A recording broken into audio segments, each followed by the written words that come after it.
Hello examiner family, അത്രയധികം സന്തോഷത്തോടു കൂടിയല്ല ഞാൻ ഈ വീഡിയോ ചെയ്യുന്നത്. ഓൾറെഡി നമുക്ക് പാദവാർഷിക മൂല്യനിർണ്ണയം അല്ലേ, നമ്മുടെ ഓണപ്പരീക്ഷ അത്യാവശ്യം നല്ല രീതിയിൽ എങ്ങനെയൊക്കെ ബുദ്ധിമുട്ടിക്കാൻ പറ്റുമോ അങ്ങനെയൊക്കെ ബുദ്ധിമുട്ടിച്ചിട്ടാണ് നമ്മുടെ ഓണപ്പരീക്ഷ നടത്തിയിട്ടുള്ളത്. അതായത് ഒരു ദിവസം 2 എക്സാം, പുതിയ പാറ്റേൺ, പുതിയ സിലബസ്, അങ്ങനെയുള്ള ഒരുപാട് പ്രശ്നങ്ങൾ നമ്മൾ അഭിമുഖീകരിച്ച് കഴിഞ്ഞു അല്ലേ ഓണപ്പരീക്ഷയ്ക്ക്. ഇനി വരാനിരിക്കുന്നത് ക്രിസ്മസ് എക്സാമാണ്. 7 × 2 14ൻ്റെ പണിയാണ് നിങ്ങൾക്ക് ക്രിസ്മസ് എക്സാമിന് കിട്ടാൻ വേണ്ടി പോകുന്നത്. ഓൾറെഡി നിങ്ങളെല്ലാവരും എന്നാണ് എക്സാം സ്റ്റാർട്ട് ചെയ്യുക എന്നുള്ള കാര്യത്തിൽ അതിനെക്കുറിച്ചൊക്കെ നിങ്ങൾ അറിഞ്ഞിട്ടുണ്ടാവും അല്ലേ. അപ്പോൾ തീർച്ചയായിട്ടും ഒരു വലിയ പണി നിങ്ങൾക്ക് ക്രിസ്മസ് എക്സാമിന് കാത്തിരിക്കുന്നുണ്ട്. അതെന്താണെന്ന് ഞാൻ പറയാം. അതിന് മുൻപ് നിങ്ങൾ ഈ വീഡിയോ എന്ത് ചെയ്യുക, മാക്സിമം ഫ്രണ്ട്സിലേക്ക് ഷെയർ ചെയ്ത് കൊടുക്കുക. ഇതെല്ലാവരും അറിയണം. ഓക്കെ, ഈ വീഡിയോ എല്ലാവരും കാണണം. എല്ലാ ക്ലാസ്സിൽ പഠിക്കുന്ന, ഏത് ക്ലാസ്സിൽ പഠിക്കുന്ന കുട്ടിയാണെങ്കിലും തീർച്ചയായിട്ടും ഈ വീഡിയോ കാണണം, കണ്ടിരിക്കണം. കാരണം നിങ്ങൾ ഇപ്പോൾ ഈ കാര്യം അറിഞ്ഞില്ല, മനസ്സിലാക്കിയില്ല എങ്കിൽ ഉറപ്പായിട്ടും നിങ്ങൾക്ക് ക്രിസ്മസ് എക്സാം വളരെയധികം ബുദ്ധിമുട്ടായിരിക്കും, ഒരു രക്ഷയുണ്ടാവില്ല. അതായത് ഓണപ്പരീക്ഷ നിങ്ങൾക്ക് ടഫ് ആയിരുന്നെങ്കിൽ അതിൻ്റെ ഡബിൾ ഇരട്ടി ടഫ് ആവാനാണ് ക്രിസ്മസ് എക്സാം പോകുന്നത്. ഒരുപാട് റീസൺസ് ഉണ്ട്. കാരണം ഓണപ്പരീക്ഷയ്ക്ക് നമുക്ക് വളരെ കുറച്ച് ചാപ്റ്റേഴ്സ് ഉണ്ടായിരുന്നുള്ളൂ. ക്രിസ്മസ് എക്സാമിന് ചാപ്റ്റേഴ്സിൻ്റെ എണ്ണം കൂടുന്നു. ഓണപ്പരീക്ഷയ്ക്ക് വർക്കിംഗ് ഡേയ്സ് കൂടുതലായിരുന്നു, ക്രിസ്മസ് എക്സാമിന് വർക്കിംഗ് ഡേയ്സ് കുറവാണ്. അതായത് ആർട്സ്, സ്പോർട്സ്, മേള, ഉപജില്ലാ മേള, കലാമേള, അങ്ങനെ എല്ലാ കാര്യങ്ങളും നമുക്ക് ഈ മാസങ്ങളിലാണ് നടന്നുകൊണ്ടിരിക്കുന്നത് അല്ലേ. തീർച്ചയായിട്ടും എന്ത് ചെയ്യും, നമുക്ക് വളരെയധികം കുറച്ച് ദിവസം മാത്രമാണ് ഇതിന് നമുക്ക് ലഭിക്കുന്നുണ്ടാവും. അതായത് ക്രിസ്മസ് എക്സാമിന് ചാപ്റ്റേഴ്സ് തീർക്കാൻ വേണ്ടിയിട്ട്. അതല്ല ഞാൻ പറയാൻ പോകുന്ന പണി. ഇതൊക്കെ എല്ലാ വർഷവും ഇങ്ങനെ തന്നെയാണ്, എല്ലാ വർഷവും ഇങ്ങനെയൊക്കെ തന്നെയാണ്. പക്ഷേ അതിനേക്കാൾ ഉപരി മറ്റൊരു വലിയ പണി നിങ്ങൾക്ക് വേണ്ടി കാത്തിരിക്കുന്നുണ്ട്. നമുക്കറിയാം എന്നാണ് നമ്മുടെ എക്സാം സ്റ്റാർട്ട് ചെയ്യുന്നത് മക്കളെ. എക്സാം സ്റ്റാർട്ട് ചെയ്യുന്നത് 11-ാം തീയതിയാണ് അല്ലേ. ഡിസംബർ 11-ാം തീയതി രണ്ടാം പാദവാർഷിക പരീക്ഷ ആരംഭം. ഇത് ഞാൻ പറയുന്നല്ല, നമ്മുടെ വിദ്യാഭ്യാസ കലണ്ടറിൽ കൊടുത്തിട്ടുള്ളതാണ് അല്ലേ. ഓക്കെ, 19-ാം തീയതി ഞാൻ കാണിച്ചു തരാം. 11-ാം തീയതി രണ്ടാം പാദവാർഷിക പരീക്ഷ ആരംഭമാണെങ്കിൽ 19-ാം തീയതി രണ്ടാം പാദവാർഷിക പരീക്ഷയ്ക്ക് ശേഷം സ്കൂൾ അടയ്ക്കുന്ന ദിവസമാണ്. ഓക്കെ, അതിനിടയിൽ നമുക്ക് എത്ര ദിവസമാണ് പരീക്ഷ നടത്താൻ വേണ്ടി കിട്ടുന്നത് നിങ്ങളൊന്ന് നോക്കിക്കേ. 11-ാം തീയതി ഉണ്ട് 1, 12-ാം തീയതി ഉണ്ട് 2, 13-ാം തീയതി സെക്കൻഡ് സാറ്റർഡേ ആയതുകൊണ്ട് അന്ന് പരീക്ഷ ഉണ്ടാവില്ല. ഓക്കെ, പിന്നെ 14-ാം തീയതി സൺഡേ ആണ്, അന്നും നടത്താൻ പറ്റില്ല. 15, 16, 17, 18. ഓക്കെ, അതായത് 1, 2, 3, 4, 5, 6 ദിവസമാണ് നമുക്ക് എക്സാമിന് വേണ്ടിയിട്ടുള്ളത്. 19-ാം തീയതി ഇല്ലേ സാറേ എന്ന് ചോദിക്കും. 19-ാം തീയതി സാധാരണ ടൈം ടേബിൾ ഉണ്ടാവാറില്ല. എന്തെങ്കിലും കാരണവശാൽ ഒരു എക്സാം നടത്താൻ പറ്റിയില്ലെങ്കിൽ, നമുക്ക് നടത്താൻ പറ്റിയില്ലെങ്കിൽ അത് 19-ാം തീയതിയിലേക്കായിരിക്കും വെക്കുന്നുണ്ടാവുക. ടൈം ടേബിൾ വരുമ്പോൾ 18-ാം തീയതി വരെയുള്ള ടൈം ടേബിൾ ആയിരിക്കും വരുന്നുണ്ടാവുക. റിസർവ് ഡേ ആണ് 19-ാം തീയതി. ഓക്കെ, അത് കഴിഞ്ഞാൽ പിന്നെ സ്കൂൾ പൂട്ടി.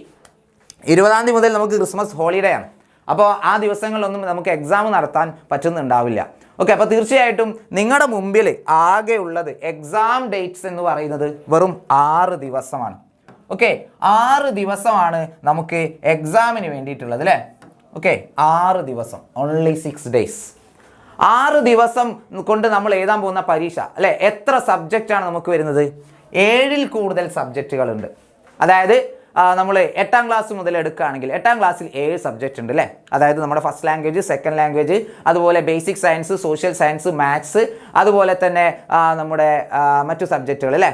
ഓക്കെ, അങ്ങനെ 7ഓളം സബ്ജക്റ്റുകളുണ്ട്.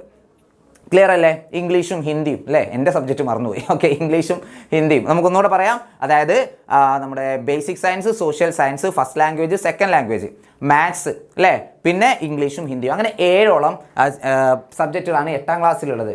ഇതേ സംഭവം ബേസിക് സയൻസ് നമുക്ക് 9-ാം ക്ലാസ്സിലും 10-ാം ക്ലാസ്സിലും അല്ലേ, 9th അതുപോലെ തന്നെ SSLCയിലും എന്ത് ചെയ്യും, ബേസിക് സയൻസ് 3ആയിട്ട് പിരിയുന്നുണ്ട്: ഫിസിക്സ്, കെമിസ്ട്രി, ബയോളജി. അപ്പോൾ നമ്മുടെ 9-ലും 10-ലും സ്ഥിതി മാറി. 7ഉള്ളത് എത്രയാവും? 9 സബ്ജക്റ്റ് ആവും. IT എക്സാം ഏതായാലും ഇല്ല. 9 സബ്ജക്റ്റ് വെറും 6 ദിവസം.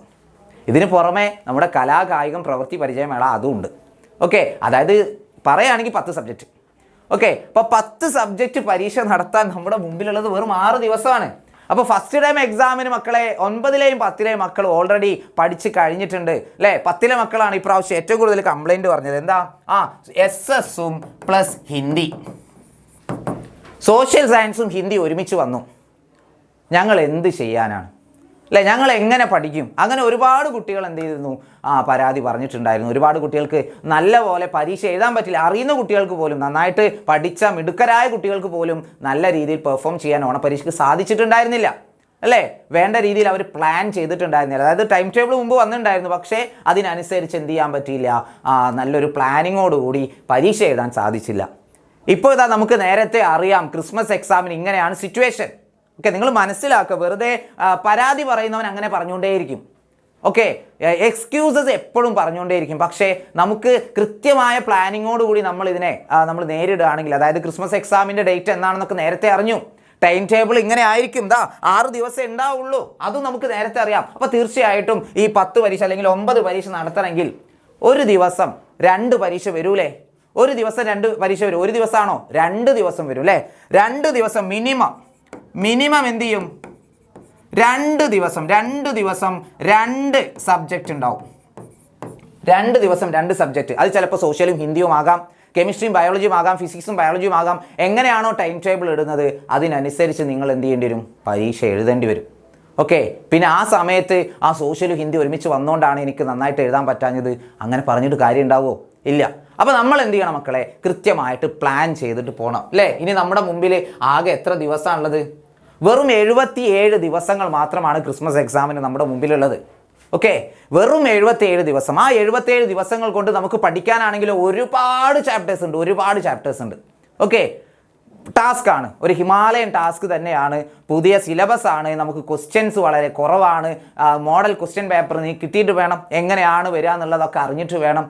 പിന്നെ ആകെ ഉള്ളത് 5ഉം 7ഉം 9ഉം ക്ലാസ്സിലെ മക്കൾക്ക് കഴിഞ്ഞ വർഷത്തെ ടെക്സ്റ്റ് ബുക്ക് തന്നെയാണ്. ഇപ്പോൾ കുറച്ചൊരു ധാരണ ഉണ്ടാവും. പക്ഷേ 6, 8, 10 ക്ലാസ്സിൽ പഠിക്കുന്ന കുട്ടികൾ, അല്ലേ, അങ്ങനെയുള്ള കുട്ടികൾക്ക് കുറച്ച് പ്രയാസമാണ്.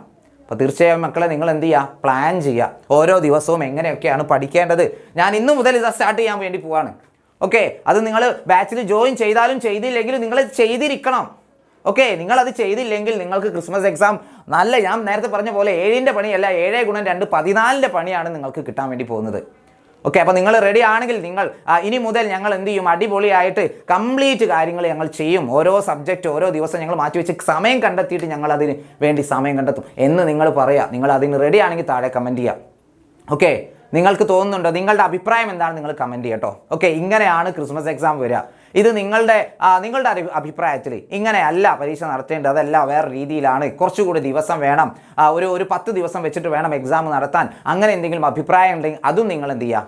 കമൻറ്റ് ചെയ്യുക. ഓക്കെ, തീർച്ചയായിട്ടും അത് കമൻറ്റ് ചെയ്യണം. കാരണം ഇതെല്ലാവരും കാണും. അങ്ങനെയെങ്കിലും ഇപ്പോൾ ടൈം ടേബിൾ ഒന്നും വന്നിട്ടില്ല, ക്രിസ്മസ് എക്സാമിൻ്റെ ടൈം ടേബിൾ വന്നിട്ടില്ല. പക്ഷേ ഈ വീഡിയോ അധികാരികൾ കാണുകയാണെങ്കിൽ തീർച്ചയായിട്ടും അവർ ഈ ഒരു എക്സാം നേരത്തെ നടത്തിയാൽ മതി, അല്ലേ? എക്സാം എന്ത് ചെയ്താൽ മതി? നേരത്തെ നടത്തിയാൽ മതി. 11-ാം തീയതി എന്നുള്ളതിന് പകരം 9-ാം തീയതിയോ 8-ാം തീയതിയോ സ്റ്റാർട്ട് ചെയ്യുകയാണെങ്കിൽ, 8-ാം തീയതിയോ 11-ാം തീയതിയോ സ്റ്റാർട്ട് ചെയ്യുകയാണെങ്കിൽ നമുക്ക് എക്സാമിന് സമയം ഉണ്ടാവും. പക്ഷേ ഈ 8-ാം തീയതി ആകുമ്പോഴേക്കും എന്ത് ചെയ്യണം? ആ പോർഷൻസ് കംപ്ലീറ്റ് ആവണം സ്കൂളിൽ. അങ്ങനെ ഒരു വെല്ലുവിളിയുണ്ട്, അല്ലേ? ഈ സമയം ആകുമ്പോഴത്തേന് എന്താവണം? സ്കൂളിൽ ചാപ്റ്റേഴ്സ് എടുത്ത് തീർന്നിട്ടുണ്ടാവണം. ഇനി അങ്ങനെ തീർന്നില്ലെങ്കിലും മക്കളെ നിങ്ങൾ ഒരു പേടിയും പേടിക്കണ്ട, എക്സാം വിന്നർ നിങ്ങളുടെ കൂടെ ഉണ്ട്. ഓക്കെ, ഡിസംബർ അല്ല, നമ്മൾ നവംബറിൽ തന്നെ എന്ത് ചെയ്യും? എല്ലാ ക്ലാസ്സിലെയും നമ്മൾ എന്ത് ചെയ്യും? അടിപൊളിയായിട്ട് സിലബസ് കംപ്ലീറ്റ് ചെയ്യും. ഓക്കെ, SSLC ലക്ഷ്യ ബാച്ചും അതുപോലെ തന്നെ നമ്മുടെ 9-ാം ക്ലാസ്സിൻ്റെ ആൽഫ ബാച്ചും 8-ാം ക്ലാസ്സിൻ്റെ ശക്തി ബാച്ചും 7-ാം ക്ലാസ്സിൻ്റെ സൃഷ്ടി ബാച്ചും 6-ാം ക്ലാസ്സിൻ്റെ യുവ ബാച്ചും CBSE 10-ന് ലക്ഷ്യ ബാച്ചും അതുപോലെ തന്നെ +1 അഗ്നി ബാച്ചും +2 ഉയരെ ബാച്ചും അതുപോലെ കൊമേഴ്സിൻ്റെ ജ്വാല ബാച്ചും എല്ലാം നിങ്ങൾക്ക് വേണ്ടിയിട്ടുള്ളതാണ് മക്കളെ. ഓക്കെ, നിങ്ങൾക്ക് വേണ്ടിയിട്ടാണ്. ഓക്കെ, അപ്പോൾ നിങ്ങൾ ഒരിക്കലും എന്ത് ചെയ്യരുത്? ഈ ഒരു അവസരം അല്ലെങ്കിൽ ഈ ഒരു കാര്യം നിങ്ങൾ മറന്നു പോകരുത്. ഓക്കെ, നമുക്ക് എല്ലാ ബാച്ചിലും നിങ്ങൾക്ക് ലൈവായിട്ട് ക്ലാസ്സുകൾ ഉണ്ടാവും. ഓരോ ചാപ്റ്റർ നമ്മൾ കൃത്യമായിട്ടുള്ള ടൈം ടേബിളോട് കൂടി എല്ലാ ചാപ്റ്ററും നിങ്ങൾക്ക് തീർത്തു തരും നവംബർ അവസാനത്തോടു കൂടി. ഓക്കെ, നവംബർ അവസാനത്തോടു കൂടി കംപ്ലീറ്റ് സിലബസ് നിങ്ങൾക്ക് തീർത്തു തരും. എന്നിട്ട് റിവിഷൻ ആയിരിക്കും നമ്മൾ ഡിസംബർ ഫസ്റ്റ് വീക്കിൽ ചെയ്യുന്നുണ്ടാവും. അതായത് എക്സാം സ്റ്റാർട്ട് ചെയ്യുന്ന ഡിസംബർ 1 മുതൽ നമ്മളെ എക്സാം സ്റ്റാർട്ട് ചെയ്യുന്നവരെ കംപ്ലീറ്റ് നമ്മൾ റിവിഷൻ ആയിരിക്കും ഉണ്ടാവുക. ഓക്കെ, ആ സമയത്ത് നിങ്ങൾക്ക് യൂട്യൂബിൽ 1 ഷോട്ട് സീരീസും അതുപോലെ മാരത്തോൺ ഒക്കെ കാണാം. പക്ഷേ ആ സമയത്തെ യൂട്യൂബിലെ ലൈവ് മാത്രം കണ്ടുകൊണ്ട് ഒരിക്കലും നിങ്ങൾക്ക് ക്രിസ്മസ് എക്സാം നല്ല പോലെ എഴുതാൻ വേണ്ടി പറ്റില്ല. അപ്പോൾ തീർച്ചയായിട്ടും ഈ കാര്യം നിങ്ങൾ മാക്സിമം ഫ്രണ്ട്സിലേക്ക് ഷെയർ ചെയ്യാൻ ഞാൻ നേരത്തെ പറഞ്ഞ ആ ഒരു കമൻറ്റ് അത് മറന്നു പോരുത്. ഓക്കെ, അത് നമുക്ക് എല്ലാവർക്കും വേണ്ടിയിട്ടുള്ളതാണ്. നിങ്ങളുടെ പ്രതിഷേധം നിങ്ങൾക്ക് വേണമെങ്കിൽ രേഖപ്പെടുത്താം. അതായത് ഇങ്ങനെയല്ല എക്സാം നടത്തേണ്ടത്, കുറച്ചുകൂടെ ടൈം വേണം, 6 ദിവസം കൊണ്ടൊന്നല്ല നടത്തേണ്ടത്, അങ്ങനെ എന്തെങ്കിലും അഭിപ്രായങ്ങൾ ഉണ്ടെങ്കിൽ തീർച്ചയായിട്ടും എന്ത് ചെയ്യുക? അത് കമൻറ്റ് ചെയ്യുക. പിന്നെ നമ്മൾ എന്ത് ചെയ്യുക, ഈ താഴെ കാണുന്ന നമ്പറിൽ കോൺടാക്ട് ചെയ്തിട്ട് ബാച്ചിൽ ജോയിൻ ചെയ്യാൻ നോക്കുക. കാരണം നിങ്ങൾക്ക് ഇപ്പോൾ സ്കൂളിൽ ക്ലാസ്സുകൾ പ്രോപ്പറായിട്ട് നടന്നില്ല എങ്കിൽ പോലും നമ്മുടെ ബാച്ചിൽ കൃത്യമായിട്ട് എന്ത് ചെയ്യും, വളരെ കൃത്യമായ ടൈം ടേബിളോട് കൂടി നമ്മൾ ക്ലാസ്സുകൾ നൽകുന്നുണ്ടാവും. PDF നോട്ടുകൾ അവൈലബിൾ ആയിരിക്കും, വർക്ക്ഷീറ്റുകൾ ഉണ്ടാവും, മോഡൽ എക്സാംസ് ഉണ്ടാവും. ബാച്ചിലെ കുട്ടികളെ സംബന്ധിച്ചുള്ള ഒരു പേടിയും പേടിക്കേണ്ട, അത് നമ്മൾ ഓണപരീക്ഷയ്ക്കും നമ്മൾ തെളിയിച്ചതാണ്. അപ്പോൾ ഈ ഒരു കാര്യം എന്ത് ചെയ്യുക, മാക്സിമം ഫ്രണ്ട്സിലേക്ക് ഷെയർ ചെയ്യുക. അപ്പോൾ ഇത് പറയണം തോന്നി, അതുകൊണ്ട് വന്നതാണ്. അപ്പോൾ വീണ്ടും കാണാം. അതുവരെ ടാറ്റ, ബൈ ബൈ.